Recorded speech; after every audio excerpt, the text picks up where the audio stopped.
आशा करता हूं आप सब बहुत अच्छे होंगे। मेरा नाम है सिद्धांत अग्निहोत्री। स्टडी ग्लोस पे आपका बहुत बहुत स्वागत है। एक एक पेज की पीपीटी सर आज बहुत काम है यार। वैसे भी पीपीटी मेरी घटिया होती है। हाँ, मैं जो बताता हूँ वो बहुत ज़्यादा इंपॉर्टेंट है। तो पीपीटी में अभी ऐसा सच कुछ होता नहीं है। जो मैं कंटेंट राइटर से बनवाता हूँ वो अच्छी होती है।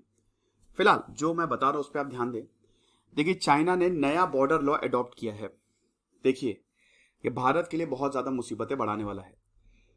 चाइना ने सैटरडे को नया लॉ पास कर दिया ताकि वो अपने लैंड बॉर्डर्स को और ज्यादा स्ट्रेंथन कर सके।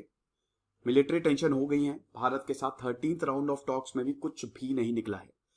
तो ये जो कानून पास किया है इसमें military defence of China land borders with improving social and economic development in border areas, इन सब पहलुओं को कवर करते हुए चाइना ने अपने बॉर्डर को और ज्यादा ताकतवर कर लिया है अपनी पार्लियामेंट में। देखो, तुम कुछ भी करो, उसके लिए एक प्रॉपर कानून होना चाहिए।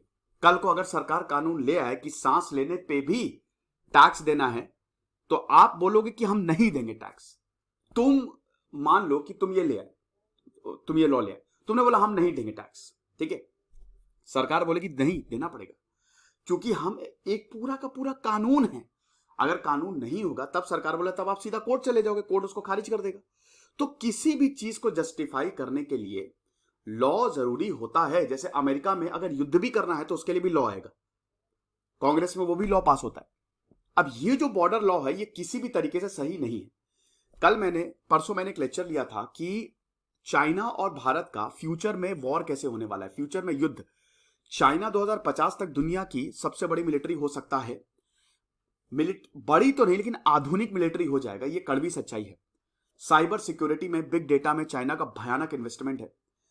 अनमैन व्हीकल पे चाइना बहुत ज्यादा फोकस कर रहा है। हाइपरसोनिक जो व्हीकल है, हाइपरसोनिक वेपन्स, उसको भी चाइना ने टेस्ट फायर किया है। हालांकि भारत भी उन चुनिंदा देशों में से एक है जो हाइपरसोनिक वेपन्स को ट्राई कर रहा है, उन पे टेस्ट कर रहा है। तो आप ये समझिए कि चाइना बहुत आगे बढ़ रहा है, भारत भी आगे बढ़ रहा है, लेकिन भारत को अब अपनी स्ट्रैटेजी चेंज करनी होगी। अब हम कन्वेंशनल मेथड्स पे नहीं जा सकते। जो आमतौर पे वॉर में मेथड्स होते हैं ना, पहले तलवारों से लड़ा जाता था, हाथों से लड़ा जाता था, अब गोले बारूद से लड़े जाते हैं, न्यूक्लियर से वॉर हो सकता है। लेकिन दोस्तों अब बदल गया है, अब टेक्निकल फ्रंट पे वॉर होगा, अब नैनो टेक्नोलॉजी पे वॉर होगा, अब बायोटेक्नोलॉजी पे वॉर होगा, अब साइबर वॉरफेयर होगा, सबसे इंपॉर्टेंट तो ये चीज है। तो यहां पे पीपल लिबरेशन आर्मी को और ज्यादा ये स्ट्रेंथन कर रहा है। आप समझ रहे हो, ये जो लॉ आया है ये चाइना को और ताकत दे रहा है। जैसे तिब्बतन्स हैं जो बॉर्डर एरियाज पे रह रहे हैं भारत के साथ, भूटान और नेपाल में भी ऐसे ही है। They will work as the first line of defence. ये क्या करेंगे, जो बॉर्डर एरियाज पे है, जैसे तिब्बत हो गया, नेपाल हो गया, भूटान हो गया, यहां पे भारत के बॉर्डर पे भी जो लोग रह रहे हैं ये उनके साथ मिलकर काम करेंगे, उधर साइड वाले बॉर्डर पे, ठीक है। अब देखिए, जो हमारा बॉर्डर डिस्प्यूट है चाइना के साथ, उसको बातचीत के ही थ्रू हम रिजॉल्व करेंगे। चाइनीज ऑफिशियल मीडिया तो यही कहता है, लेकिन वो बातचीत करता कहां है। 13th राउंड ऑफ टॉक्स में भी चाइना ने बोला भारत की गलती है, भारत ने बोला तुम्हारी गलती है। भाई चाइना की गलती तो है ही, इसमें तो कोई दो राय है ही नहीं। पूरी दुनिया चाइना से खार खाई हुई होती है ना। अगर एक देश का होता तो ठीक है, लेकिन पूरी दुनिया चाइना को कटघरे में खड़ा कर रही है। पूरा साउथ एशिया चाइना से परेशान है, साउथ ईस्ट एशिया, कुछ को छोड़ के, जिसको चाइना ने खरीद लिया है पैसे से। पाकिस्तान की बात कर रहा हूं मैं एक लेक्चर लेने वाला हूं एनिमेटेड फॉर्म में कि कैसे पाकिस्तान चाइना की कॉलोनी बन जाएगा। तो भारत और चाइना जो है पिछले 1.5 सालों से ये बॉर्डर रो में फंसे हुए हैं। 15 जून 2020 को जो गलवान वैली इंसिडेंट हुआ, 1975 के बाद जान गई है। हमने अपने जवानों को खोया है, वीर गति को प्राप्त हुए। चाइना को दुगनी कैजुअलिटी हुई, लेकिन वो कभी भी बताएगा नहीं। एक जर्नलिस्ट थे, एक क्या मतलब जो भी चाइना में इसकी बात करता है उसको जेल में डाल दिया जाता है कि एक बात तो बताओ कि चाइना में कितने मरे। तुमने भारत का तो बता दिया, लेकिन अपना तो भी तो बताओ, पोल खोलो। और चाइना उसके बाद फिर डर गया, कुछ भी कहिए कि वो फिर शांत हो गया। उसके बाद ज्यादा टेंशन नहीं हुए। 21 भारतीय जवान जो है वो वीर गति को प्राप्त हुए थे, लाइन ऑफ एक्चुअल कंट्रोल। 1975 के बाद ये कैजुअलिटी हुई थी। तो उस समय नेशनल पीपल्स कांग्रेस ने निंदा की थी जो चाइना की है, भारत ने तो प्रोटेस्ट ही कर दिया था। लेकिन अभी सैटरडे को इन सारी चीजों को देखते हुए कि भाई प्रॉब्लम हो सकती है, इधर चाइना ने भी एलएसी के अलावा अपनी मिलिट्री पूरी तैनात कर रखी है, भारत ने भी यही किया है। तो यहां पे नया लॉ आ गया है, protection and exploitation of the country land border areas, जो कि 1 जनवरी 2022 से लागू हो जाएगा। पास हो गया है, 1 जनवरी 2022 से लागू हो जाएगा। जनवरी आने में दिन ही कितने हैं? 3 ही महीने तो बचे हैं, 3 महीने का 2 महीने बचे, नवंबर दिसंबर 2022 नया साल आ जाएगा। तो अब चाइना क्या करेगा? सारे के सारे मेजर्स लेगा। इस लॉ में यह है कि the state shall take measures to safeguard territorial integrity and land boundaries and guard against and combat any act that undermines territorial sovereignty and land boundaries. मतलब वही है कि अगर मान लीजिए कोई भी देश एग्रेसिव होता है तो हम उससे लड़ने को तैयार हैं। हम अपनी टेरिटोरियल सॉवरेनिटी और लैंड बाउंड्रीज को बचा के रखेंगे। हम अपनी टेरिटोरियल इंटीग्रिटी को जाने नहीं देंगे। टेरिटोरियल हर जगह मिलेगा। प्रॉब्लम यह है कि चाइना टेरिटरी मार्क ही कहां करता है भाई? एलएसी में कोई फेंस थोड़ी ना लगी हुई है। वो तो माउंटेन से, पानी से पता है कि अच्छा ये चाइना का, ये हमारा है। वो बॉर्डर है एक तरीके से, और चाइना कभी चाहेगा भी नहीं कि एलएसी में फेंस लग जाए। जैसे एलओसी में है ना, पाकिस्तान के साथ हमको पता है ये उनका बॉर्डर है, ये हमारा, ये उनका एरिया, हमारा एरिया, क्योंकि फेंस है प्रॉपर। लेकिन चाइना में कुछ ऐसा है ही नहीं। तो चाइना तो आगे बढ़ता जाएगा, और चाइना बिल्कुल इसमें प्रॉब्लम कर सकता है भारत के लिए, बहुत बड़ी प्रॉब्लम करेगा। चाइना मिलिट्री एक्शन लेगा और उसके बाद बोलेगा भाई देखो ये लॉ है हमारा, हम अपनी टेरिटोरियल इंटीग्रिटी को बचाने के लिए हम इसमें बचाएंगे। इस लॉ में साफ साफ लिखा हुआ है। लॉ में यह भी है कि स्टेट जो है वो बॉर्डर डिफेंस को स्ट्रेंथन करेगा, और खतरनाक, यानी कि और मिलिट्री तैनात कर दो, सारे के सारे वेपन्स तैनात कर दो। इकोनॉमिक और सोशल डेवलपमेंट को भी सपोर्ट करेगा। ये और ज्यादा खतरनाक कैसे भाई? यहां पे विलेजेस, वहां पे इंफ्रास्ट्रक्चर बनाने लगेगा, वहां पे रेलवे लाइन बना देगा, वहां पे रोड्स बना देगा। समझे आप? ये चीज है। उसके बाद बॉर्डर एरियाज को भी ओपन करना, public service infrastructure in areas, encourage and support people's life and work. अब ये लोगों का भी सपोर्ट, मतलब वहां पे जो सिविलियंस काम करेंगे, जो सिविलियंस रह रहे हैं, चाइना उनको खरीद लेगा। They will be the first line of defence. अगर मान लीजिए कि फ्यूचर में चाइना और भारत की कॉन्फ्लिक्ट होगी, जिसकी पॉसिबिलिटी बहुत ज्यादा है, तो इन एरियाज को, इसी को देखते हुए चाइना ये लॉ लाया है। इन एरियाज को, ये जो है ना बॉर्डर एरियाज में लोग रहते हैं, वही सबसे पहले गार्ड करेंगे। Promote coordination between border defence and social economic development in the border areas. ये बहुत खतरनाक लॉ है।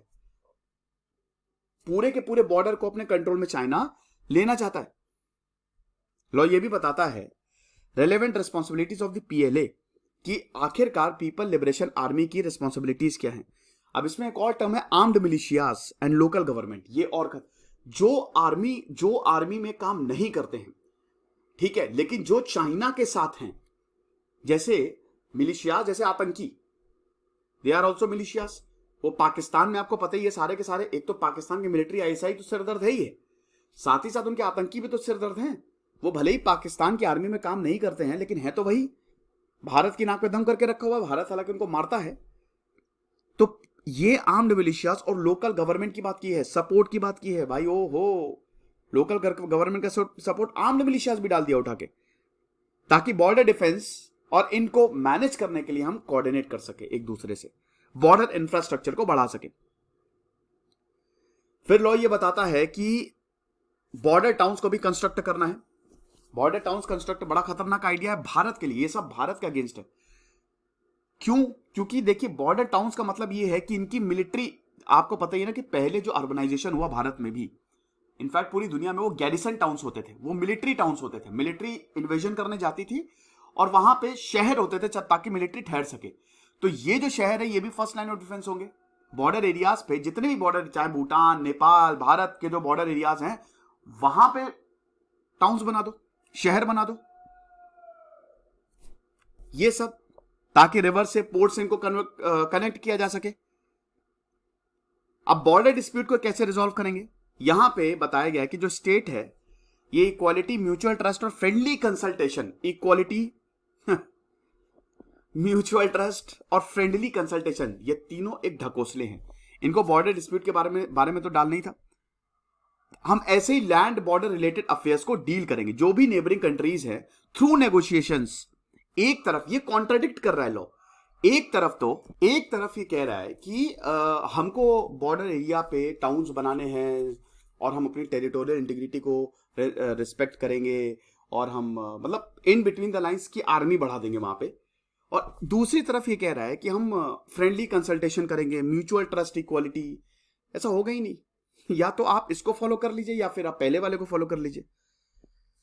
गाओ जुनलू जो कि foreign affairs committee of the NPC के सदस्य हैं, उन्होंने बताया है कि ये देखो भाई, ये जो लैंड बॉर्डर लॉ आया है ये एक लीगल फ्रेमवर्क है कि चाइना के लैंड बॉर्डर अफेयर्स को हम कैसे मैनेज करेंगे। शी जिनपिंग ने ये ऑर्डर को साइन कर दिया है। ली जांशु जो है वो चेयरमैन है एनपीसी स्टैंडिंग कमेटी के। वही है कि 31वां सेशन हुआ of the 13th NPC standing committee, Tuesday से सैटरडे तक चला, और ये बहुत ही इंपॉर्टेंट डिसीजन है।